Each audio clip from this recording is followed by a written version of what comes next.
Assalamualaikum warahmatullahi wabarakatuh. Perkenalkan, nama saya Maritza Niada Fadilah, NPM 171 tutor 14 grup C. Kali ini saya akan menunjukkan bagaimana melakukan konseling mengenai alat kontrasepsi kepada pasien. Selamat pagi, Bu.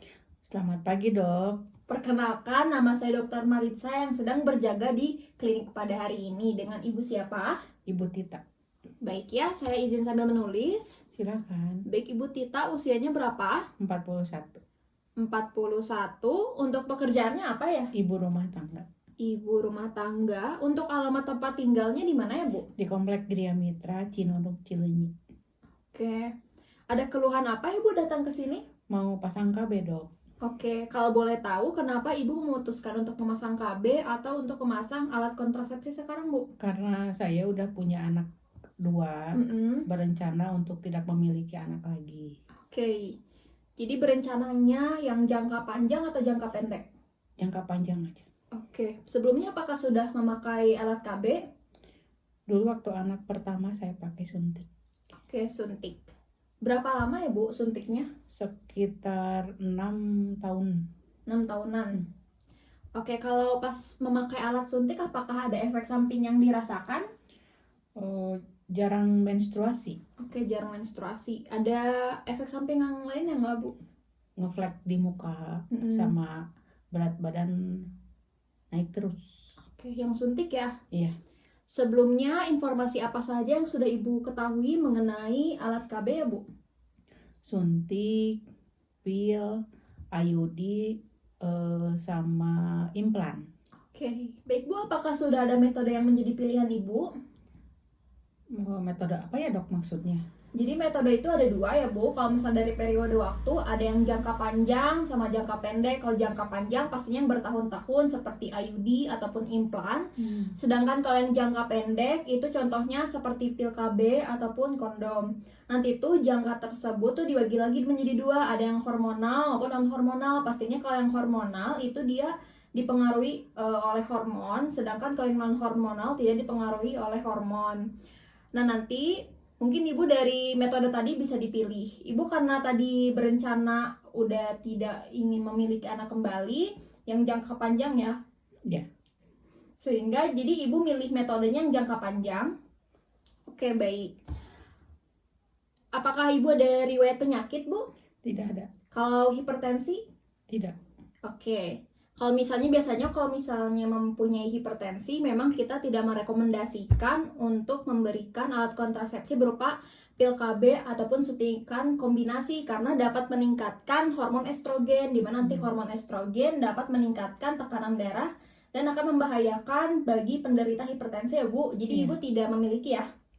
Oke, baik Bu, jadi ada beberapa alat kontrasepsi, tapi secara umum saya akan merekomendasikan 2 alat kontrasepsi berupa pil KB dengan IUD ya Bu.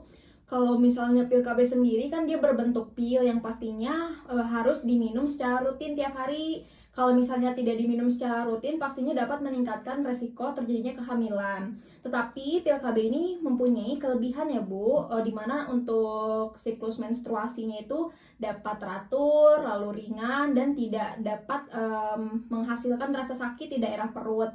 Di sisi lain, penggunaan pil KB ini dapat melindungi pasiennya untuk mencegah terjadinya penyakit seperti kista ovarium maupun radang panggul maupun penyakit lainnya. Sedangkan kalau IUD ini merupakan alat yang berbentuk T ya Bu, nanti dipasang di daerah rahim.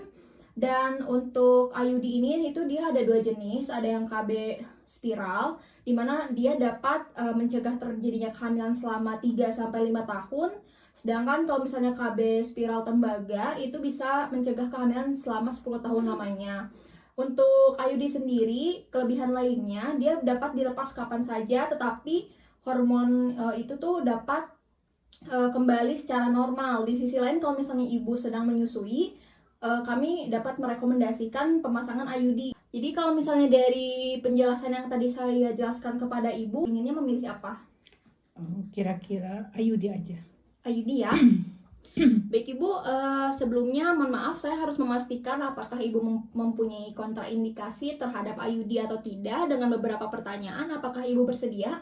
Bersedia, Dok. Oke, Baik ya Bu, saya izin menanyakan beberapa hal kontraindikasi mengenai IUD. Jadi Ibu masih ingat tidak hari pertama, hari terakhir menstruasi Ibu? 1 Mei 2022. Oke, jadi masih bulan ini ya? Iya. Oke, kurang dari 6 minggu yang lalu setelah melahirkan, apakah Ibu sedang menyusui? Tidak dok, Tidak. Untuk menyusuinya apakah sudah lama? sudah lama banget. Oke.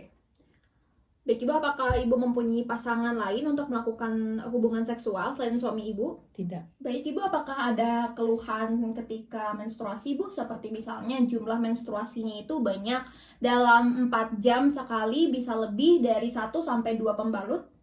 Enggak dok, biasa aja. Oke, kalau untuk periode menstruasi, apakah berlebih, misal lebih dari 8 hari? Paling seminggu. Oke, jadi normal ya? Iya. Untuk ketika menstruasi, apakah disertai rasa nyeri yang berlebihan? Enggak ada. Oke, selain menstruasi nih Bu, apakah terjadi bercak pendarahan ataupun ketika berhubungan seksual, apakah ada atau tidak? Tidak ada. Tidak ada. Apakah Ibu mempunyai riwayat sakit inflamasi pelvis? Enggak. Tidak ada. Kalau misalnya kehamilan di luar kandungan? Belum pernah. Oke, kalau infeksi menular seksual? Belum pernah. Kalau sakit jantung? Tidak. Tidak. Oke.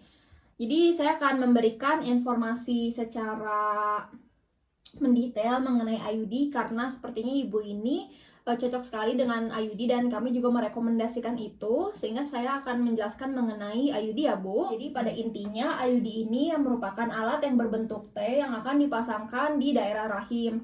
Untuk IUD sendiri ini sangat efektif untuk mencegah kehamilan hingga bertahun-tahun tanpa harus memikirkan meminum obat secara rutin, ganti-ganti alat maupun yang lainnya. Jadi IUD ini tuh bagus ya karena dia itu tidak ribet gitu. Untuk jenisnya sendiri dia ada KB spiral hormon bisa bertahan 3 sampai 5 tahun. Sedangkan ada juga yang KB spiral tembaga bisa bertahan sampai 10 tahun lamanya. Untuk kelebihannya sendiri untuk IUD ini dia bisa dilepas kapan saja tanpa mempengaruhi kesuburan. Jadi kalau misalnya ibu berencana untuk melepas IUD, nanti itu hormon di dalam tubuh ibu itu dapat kembali secara normal dan ini dapat direkomendasikan kepada ibu yang menyusui. Untuk kekurangannya mungkin karena dia itu pemasangan alat berbentuk T di dalam rahim sehingga bisa resiko terjadinya pergeseran dari alat IUD ini sehingga dapat meningkatkan risiko kehamilan gitu ya.